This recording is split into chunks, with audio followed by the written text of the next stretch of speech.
के इल्जाम इन्होंने बीजेपी वालों ने लगाए। कौन लगा रहा है? जो खुद चोर हों दूसरे को क्या कहेंगे? चोर है। प्रोपेगेंडा था।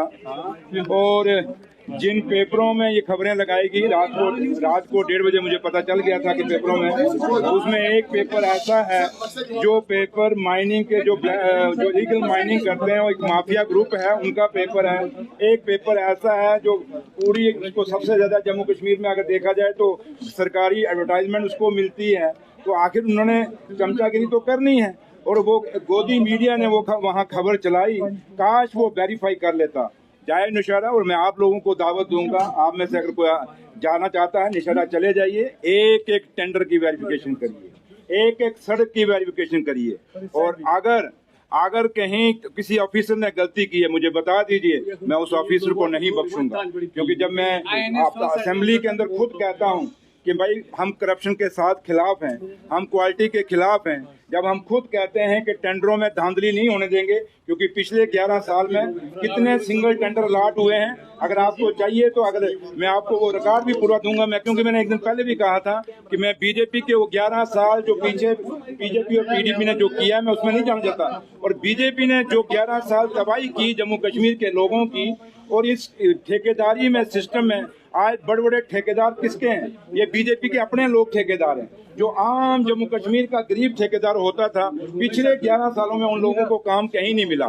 और रही बात जहाँ तक नौशहरा का है, मैंने खुद अपने सेक्रेटरी साहब को कह दिया है कि सेक्रेटरीट से एक हाई लेवल कमेटी बनाई जाए, क्योंकि यही बात 1 महीना पहले वो जो टिटीरी मास्टर है नौशहरा से मेरे मुकाबले में इलेक्शन लड़ा था बीजेपी का, वो जो सीटियां मारता है टिटीरी, उसके भाई ने प्रेस कॉन्फ्रेंस इसी इशू पे की, same word to word press conference की। 1 महीना पहले जब प्रेस कॉन्फ्रेंस की तो इन्होंने सोचा कुछ बात नहीं बनी, अब असेंबली में हंगामा खड़ा करना था क्योंकि मुद्दा इनके पास नहीं था।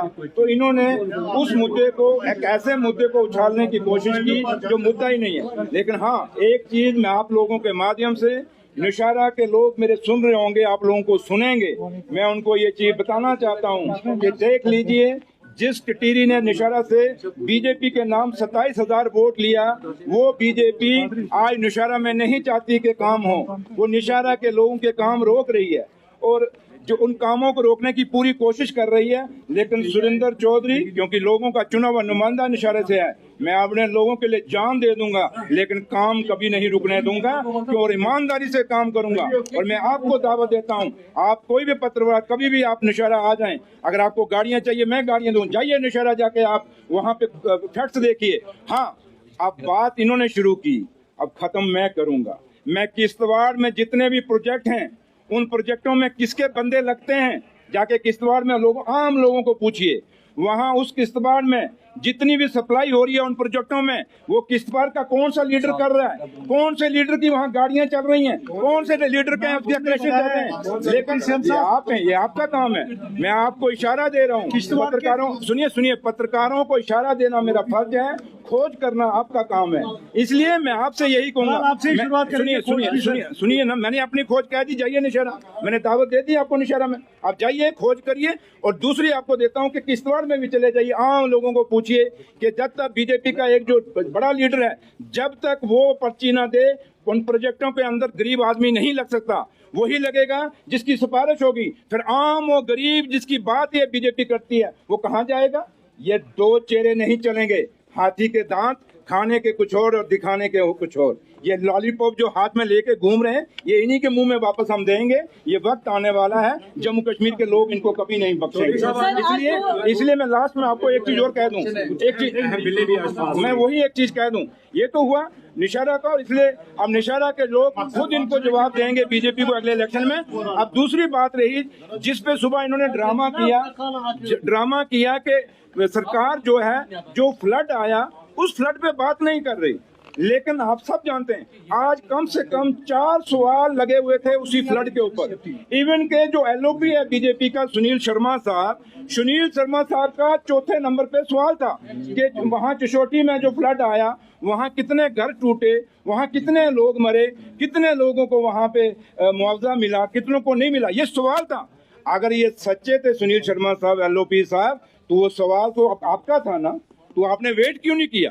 क्यों नहीं सवाल? ये बातें जो आप बाहर में तमाशा करके मीडिया के सामने रख रहे हो, ये वहां कह सकते थे ना हाउस में, ये सिर्फ तमाशा था। और जहां तक उमर साहब की बात है, ये जो चशोती में जो वहां पाउडर में जो वहां लोग मारे गए माता मचेल के चरणों में, वो कैसे मारे गए? ये एलओपी साहब की कॉन्स्टिट्यूएंसी है। आप इनकी जिम्मेवारी बताइए, दिल्ली से आपने क्या सपोर्ट कराई है एलओपी साहब? का मतलब है कि उनका वॉकआउट सुनिए मैं आप मुझे सुनिए, डाइवर्शन था। सुनिए मैं ऐसी बात हूँ, ये उनकी कॉन्स्टिट्यूएंसी थी।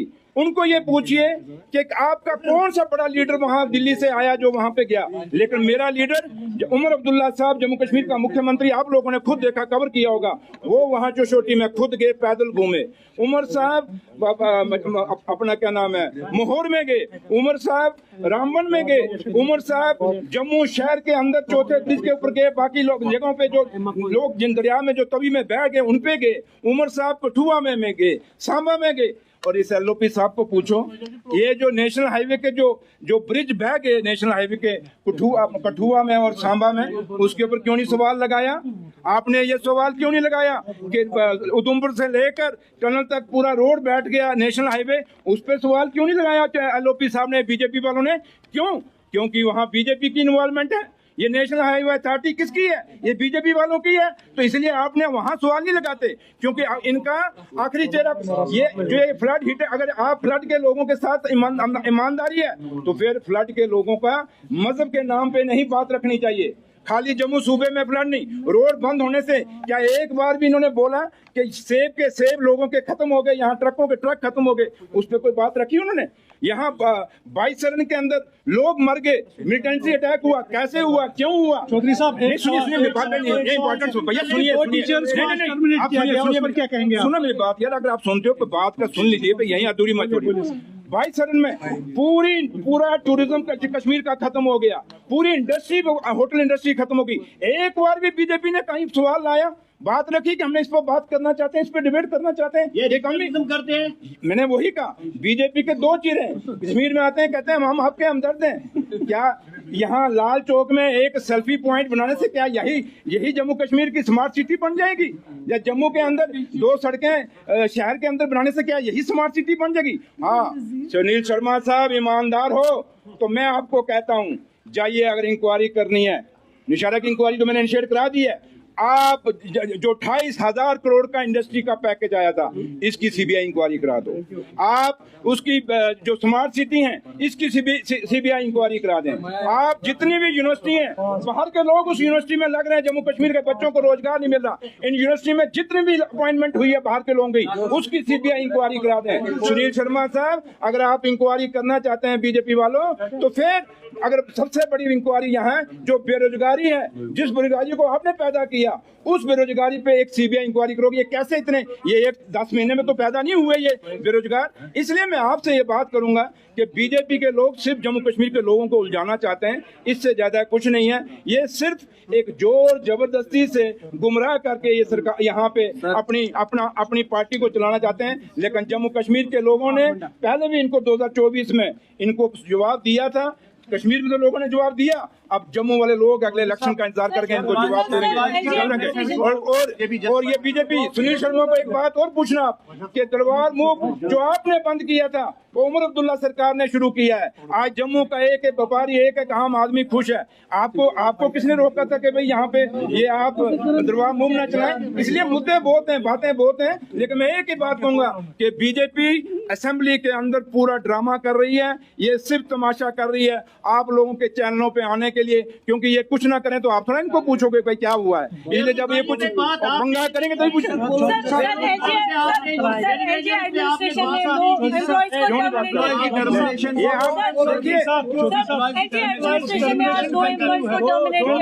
मैंने कहा अगर आप बीजेपी की जस्टिफिकेशन जाते हैं तो वो कहते हैं स्टेट टूटा, यूटी बना, ये भी जस्टिफाइड है। स्पेशल स्टेटस टूटा, ये भी जस्टिफाइड है। जम्मू कश्मीर के बेरोजगारों को नौकरी नहीं मिली, ये भी जस्टिफाइड है। निवेदनों को पक्का नहीं किया, वो भी जस्टिफाइड है। बीजेपी हर वो काम जो जम्मू कश्मीर के लोगों के खिलाफ किया है उसको हमेशा जस्टिफाई कहती है। इसलिए मैं लोगों से कहूंगा, भारतीय जनता पार्टी जम्मू कश्मीर की, ये जम्मू कश्मीर के लोगों के खिलाफ है और जम्मू कश्मीर के लोगों के भाईचारे को तोड़ने की कोशिश करती है। और जम्मू कश्मीर के लोगों को ये फैसला करना होगा कि इनकी बात सुननी है कि नहीं सुननी। इसलिए मैंने कहा, आपने क्या इंक्वायरी की है? अगर उसके मिलिटेंट रिंग के, अगर उन लोगों के, चाहे वो मैं हूं या कोई भी हो, अगर देश के खिलाफ कोई भी आदमी कोई काम करता है तो उसके खिलाफ एक्शन होना चाहिए। और अगर नहीं करता तो उसके साथ खाली मजहब के नाम पे, जात के नाम पे, बरादरी के नाम पे या रीजनलिज्म के नाम के पे एक्शन नहीं होना चाहिए। इसलिए मैं हर उस आदमी के हक में हूं जो देश के हित में है, जो हिंदुस्तान के हित में है, इस हिंदुस्तान के आइन को मानता है, हिंदुस्तान की डेमोक्रेसी को मानता है। और सबसे बड़ा ये बीजेपी खुद ही ना आइन मानती है, ना ये हमारे